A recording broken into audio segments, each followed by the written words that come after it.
வணக்கம். வெள்ளித்திரையின் தலைப்புச் செய்திகள். ரஜினி படத்திற்காக பாகுபலி டீமை களம் இறக்கிய ரஞ்சித். அஜித் படத்தில் அக்ஷரா ஹாசன் வில்லியா? தயாரிப்பாளராகும் கார்த்தி பட நாயகி.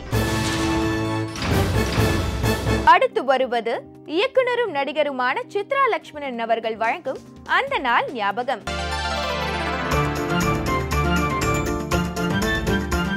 ஒரு பெண்ணை பார்த்து நிலவை பார்த்தேன், நிலவில் குளிரில்லை.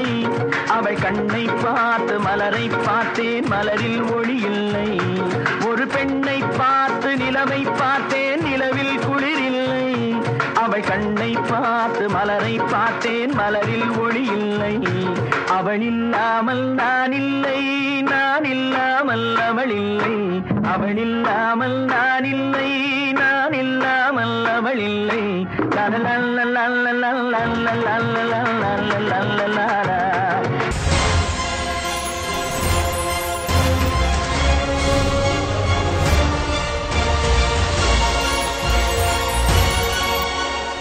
எம்ஜிஆர் படங்களில் கண்ணாம்பா அல்லது எம்இ ராஜம்மா தான் பெரும்பாலும் எம்ஜிஆருக்கு அம்மாவாக நடிப்பார்கள். அதிலும் ஒரு மாற்றத்தை கொண்டு வர எண்ணி ஆர்.எம். வீரப்பன் தெய்வத்தாய் திரைப்படத்திலே எம்ஜிஆருக்கு அம்மாவாக நடிக்க எஸ். வரலட்சுமி ஒப்பந்தம் செய்தார். ஆனால் 3000 அணிவரை படத்தை எடுத்துவிட்டு போட்டு பார்த்தபோது எம்ஜிஆரும் வரலட்சுமியும் அருகருகே தோன்றிய காட்சிகளில் இளமை குன்றாமல் இருந்த வரலட்சுமியை படம் பார்த்த எவராலும் எம்ஜிஆரின் தாயாராக ஏற்றுக்கொள்ள முடியவில்லை. அதனால் பெரும் குழப்பமடைந்த ஆர்.எம். வீரப்பன் தனது நலனிலே மிகுந்த அக்கறை கொண்டவரான ஏவி மதிபர் மெய்யப்ப செட்டியார் அவர்களுக்கு எடுத்த வரையிலான படத்தை போட்டு காட்டினார். எம்ஜிஆருக்கு தாயாராக எஸ். வரலட்சுமி பொருத்தமாக இல்லை என்று எல்லோரும் சொன்ன கருத்தை ஆமோதித்த மெய்யப்ப செட்டியார், ஒரு படத்தில் பண்டரிபாய் எம்ஜிஆருடைய அம்மாவாக நடிப்பதை நான் பார்த்தேன், அதனால் பண்டரிபாயையே உங்கள் படத்துக்கு நீங்கள் ஒப்பந்தம் செய்து கொள்ளுங்கள், ஏற்கனவே எம்ஜிஆருடன் அவர் நடித்திருப்பதால் அவரும் ஒன்றும் சொல்ல மாட்டார் என்ற ஆலோசனையை ஆர்.எம். வீரப்பனுக்கு வழங்கினார். அதைத் தொடர்ந்து பண்டரிபாயை ஒப்பந்தம் செய்த ஆர்.எம். வீரப்பன் படத்திலே நடிக்காத போதும் எஸ். வரலட்சுமிக்கு முழு சம்பளத்தையும் கொடுத்தார். இப்படி தயாரிப்பின் போது பல பிரச்சனைகளை சந்தித்தாலும் தெய்வத்தாய் திரைப்படம் வெளியான போது மிகப்பெரிய வெற்றி படமாக அமைந்தது. 1956ஆம் ஆண்டிலே வெளியான அலிபாபாவும் 40 திருடர்களும் படம்தான் தமிழ் திரையுலகினுடைய முதல் வண்ணப்படம். அந்த படத்திலே கதாநாயகனாக நடித்த எம்ஜிஆருடைய 2வது வண்ணப்படமாக படகோட்டி திரைப்படம் அமைந்தது. அந்த படத்திற்கு படகோட்டி என்று பெயர் வைத்தவர் கவிஞர் வாலி. மெல்லிசை மன்னர்கள் எம்.எஸ். சுசனான் ராமூர்த்தி இசையிலே வாலி எழுதிய 2 பாடல்கள் அந்த படத்திற்காக பதிவு செய்யப்பட்டன. தரைமேல் பிறக்க விட்டான், எங்களை தண்ணீரில் மிதக்க விட்டான் என்ற பாடலையும், கொடுத்ததெல்லாம் கொடுத்தான், அவன் யாருக்காக கொடுத்தான் என்ற பாடலையும் அந்த படத்திற்காக எழுதியிருந்த வாலிக்கு அந்த 2 பாடல்களும் தனது வாழ்க்கையிலே மிகப்பெரிய மாற்றத்தை கொண்டு வரப்போகிறது என்று அப்போது தெரியாது. அந்த 2 பாடல்களுமே எம்ஜிஆரை மிகவும் கவர்ந்ததன் காரணமாக பரங்கிமலையில் நடைபெற்ற ஒரு பொதுக்கூட்டத்திலே, இனி என்னுடைய திரைப்படங்கள் எல்லாவற்றிற்கும் வாலிதான் பாட்டு எழுதுவார், அவர்தான் எனது ஆஸ்தான கவிஞர் என்று அறிவித்தார் எம்ஜிஆர். கொடுத்ததெல்லாம் கொடுத்தான், அவன் யாருக்காக கொடுத்தான்? ஒருத்தருக்காக கொடுத்தான், இல்லை ஊருக்காக கொடுத்தான். கொடுத்ததெல்லாம் கொடுத்தான், அவன் யாருக்காக கொடுத்தான்? ஒருத்தருக்காக கொடுத்தான், இல்லை ஊருக்காக கொடுத்தான். 1964ஆம் ஆண்டு தீபாவளி அன்று சிவாஜி கணேசன் நடித்த 99வது படமான முரடன்முத்து, 100வது படமான நவராத்திரி ஆகிய 2 படங்கள் போட்டியிட்ட போதிலும் படகோட்டி படம் மிகப்பெரிய வெற்றியை பெற்றது. எனது வாழ்க்கையிலே 8வது திருப்பத்தை தந்த படம் என்று எம்ஜிஆர் குறிப்பிட்டிருக்கும் எங்க வீட்டு பிள்ளை திரைப்படம் 1965ஆம் ஆண்டு பொங்கல் என்று வெளியானது.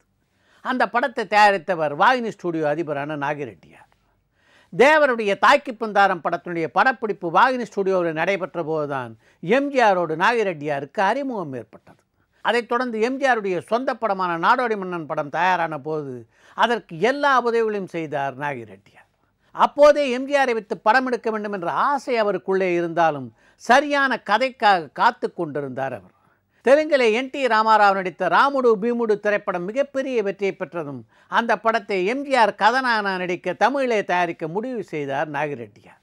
எங்க வீட்டு பிள்ளை என்று பெயர் சூட்டப்பட்ட அந்த படத்திலே நடிக்க ஒப்பந்தமான நாளிலிருந்து அந்த படத்தினுடைய வளர்ச்சியிலே எம்ஜிஆர் காட்டிய அக்கறையும் ஈடுபாட்டையும் என்னால் மறக்கவே முடியாது என்று பல பத்திரிகை பேட்டிகளிலே குறிப்பிட்டிருக்கிறார் நாகிரெட்டியார்.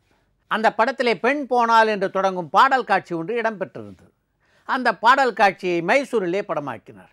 எங்க விட்டு பிள்ளை படத்தை பொறுத்த வரைக்கும் எல்லா பொறுப்புகளையும் எம்ஜிஆர் ஏற்றுக்கொண்டிருந்ததால் அந்த பாடல் காட்சியினுடைய படப்பிடிப்பு முடிவடைந்தவுடன் அந்த பாடல் காட்சியை நாகிரெட்டியாருக்கு திரையிட்டு காட்டினார் எம்ஜிஆர்.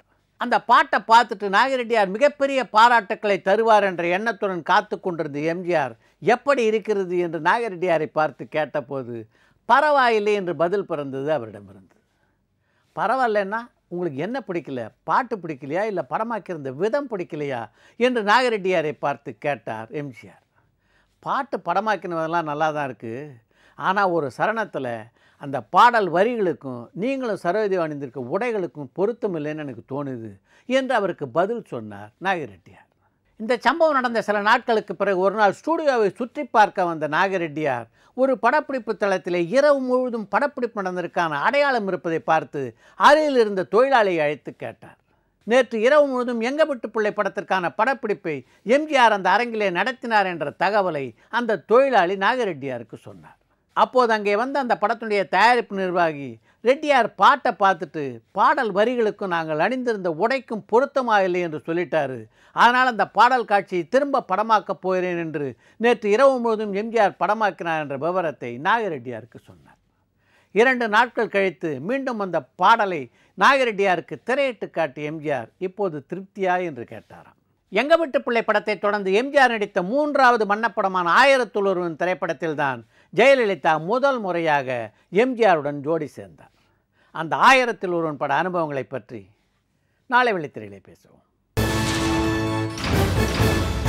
அடுத்து வருவது ஒரு வரி செய்திகள்.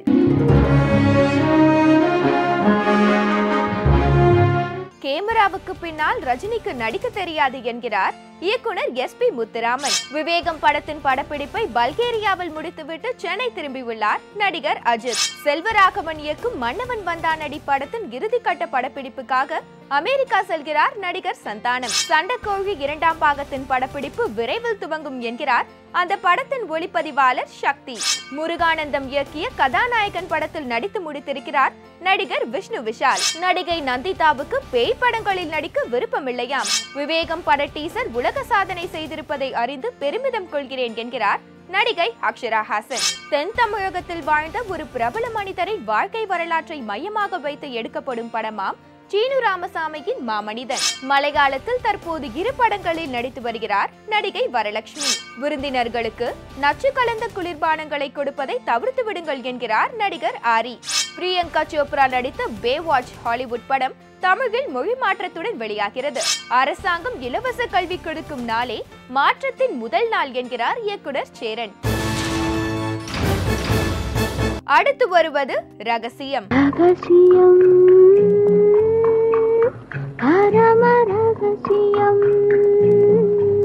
நார்த் மெட்ராஸ் படத்துல நடிக்கலனாலும் ஒல்லி நடிகரோட கட்டுப்பாட்டுல தான் இருக்காங்களாம் அந்த மில்க் நடிகை. ஃபாரஸ்ட் சன் படத்துல நடித்த அந்த புதுமுக நடிகை தன்னோட பழகிற கதாநாயகர்களோட தினமும் தொடர்புல இருக்கிறதோடு மட்டும் இல்லாம அவங்களோட நண்பர்கள் படத்திலையும் தன்னை சிபாரிசு செய்ய ரொம்ப வற்புறுத்துறாங்களாம். தன்னோட நெருங்கி பழகிற நடிகர்களை அண்ணான்னு அழைச்சு பாசத்தை பொழிறாங்களாம் உலக அழகி பெயர் கொண்ட அந்த குளிர்ச்சியான நடிகை. காம்பயர் ஹீரோவோட 2 படங்கள்ல ஜோடி போட்ட அந்த வாரிசு நடிகையிடம் தினமும் கவிதை சொல்லி கடலை போடுறாராம் அந்த நம்பர் நடிகையின் காதலர். இத்துடன் ராஜ் டிவியின் வெள்ளித்திரை நிகழ்ச்சி நிறைவு பெறுகிறது. திங்கள் முதல் சனிக்கிழமை வரை தினமும் மாலை 5:30 மணிக்கு வெள்ளித்திரை நிகழ்ச்சியை காண தவறாதீர்கள். நன்றி, வணக்கம்.